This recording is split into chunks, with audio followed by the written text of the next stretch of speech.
If you're watching this video or listening to the pod, congratulations, we survived Krampus night. But don't feel too relieved just yet. Christmas still has monsters waiting in the dark. It's just getting started. I'm Alan Brill. Welcome to Brilliant, a podcast from the mind of Brill. Warning, it gets dark in here.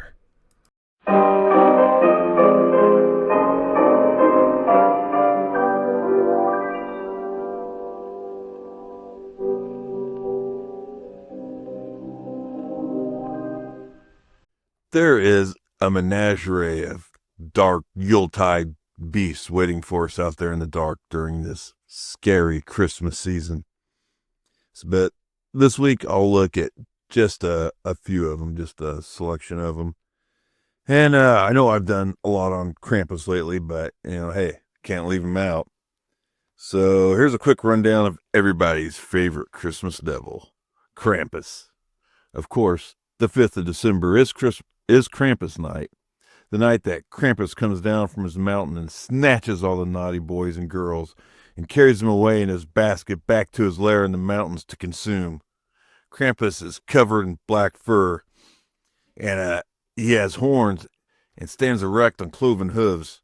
He's wrapped in heavy chains and carries a mighty basket on his back.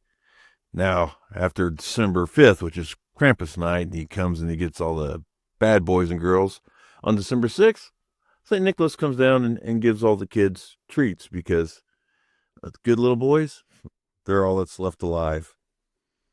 In our culture or whatever, we have Santa Claus here in the States. And everywhere now, it's turning into Santa Claus centric. And if you're on the naughty list, then maybe he doesn't bring you a cool toy, or in extreme cases, maybe he leaves a lump of coal in your stocking if you're a real jerk, which is a bummer. It's disappointing. But think about these kids. If you're bad, a devil is going to come down from the mountains, stuff your ass in a sack, and tote you back to his cabin where he's going to eat you. So it's a whole different level of motivation there when you're dealing with Krampus night. All right, now the next guy I'm going to cover, Pierre Fatal, Father Whipper. And it seems a lot like Krampus, like this could be the Krampus origin story. The folk tale is most times called St. Nicholas and the Butcher. See, these 3 kids, they got lost in the forest. And there was a few days, and they were cold, and they were hungry, and finally they staggered upon the butcher's cabin. And of course, he lets them in to where it's warm and sets them down around the table. But then he attacks them with a cleaver. He chops them, slices them up, and puts them in barrels of salt to preserve so he can cook them up later. Well, St. Nicholas puts it together that the kids have gone missing, the cabin's there, so he shows up at the butcher's house and kicks in the door and says, "No more slicing up children. Ha, because now you work for me." And wraps them in chains, and they go away. And now Father Whipper comes down and punishes all the bad boys and girls. And, Santa keeps his hands clean. So, yeah. I think there's a lot of comparisons there between Father Whipper and Krampus. One of my favorites next up is the Christmas Cannibal Scarecrow. You see, Hans Trapp was a landlord, just a greedy, miserly man. He had no kindness, no mercy to people that was in his debt. And rumors soon spread that he was in league with the devil, and he might have been, because it seemed almost every day he grew wealthier and just meaner. Just a terrible person. Well, word made it all the way up to the Pope, who discovered he might be in league with the devil.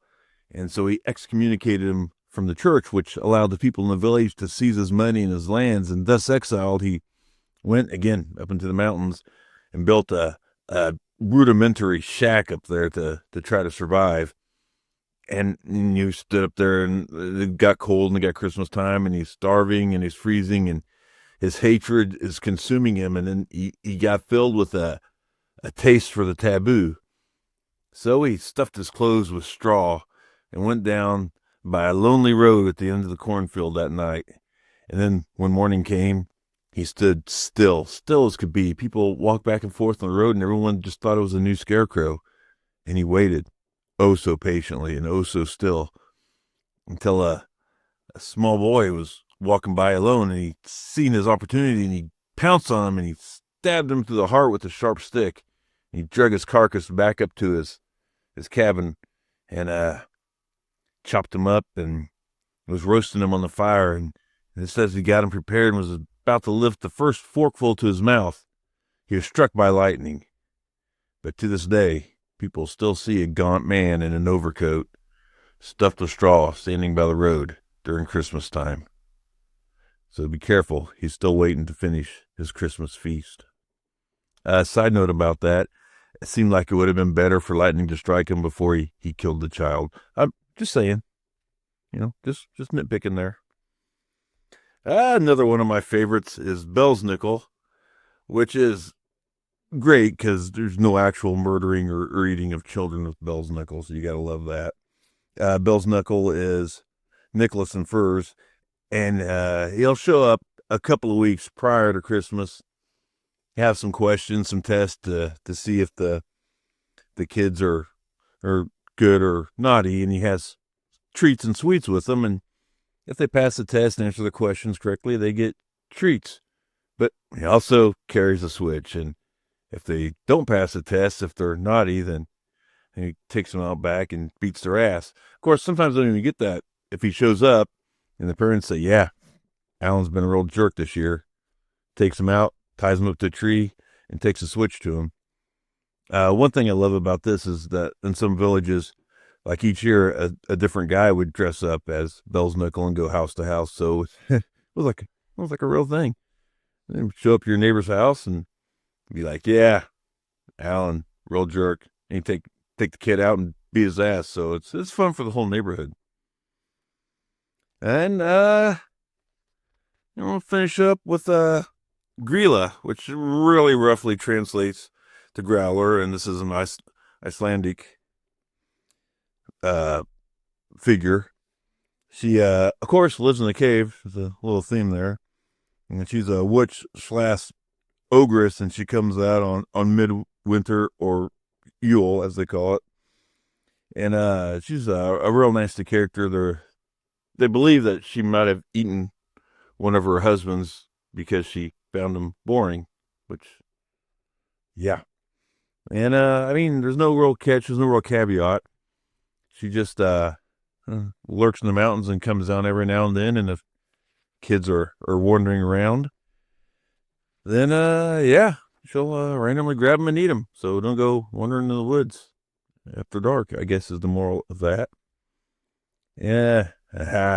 You know what? We got to close on a dark note with Frau Perkta, otherwise known as the Belly Slitter. Now, the Belly Slitter comes on January 6th, and she looks like the classic witch with the mighty warty nose.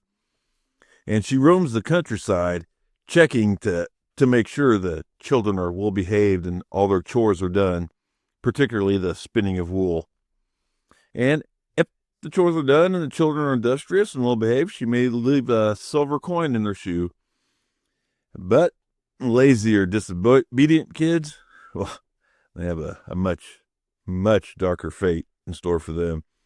She, while they're sleeping, she sneaks in the room and slits open their bellies and rips out their innards and replaces it with trash and straw and rocks, and she sews them back up. So in the morning, their parents will come into the room in their blood-stained bed and see these horrible, gruesome dolls.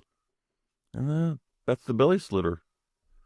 These are just a few of my favorites. There's a lot left unsaid there, especially Grilla, the Yule Cat and her 13 kids. I just barely covered them.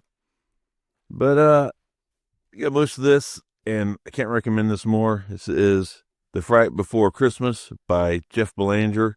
And if you want to learn more about these characters I talked about, and so much more about the lore and the origins, and really dig into it, we're just doing a quick run tonight. But Absolutely get this book. It is fantastic. It's a gorgeous book. It's very well written. It's got all the lore in there.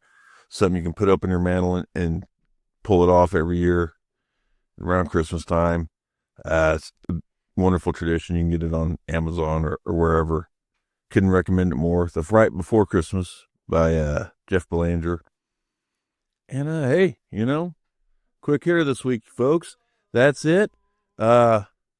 Thank you so much for tuning in. And Merry Christmas, y'all.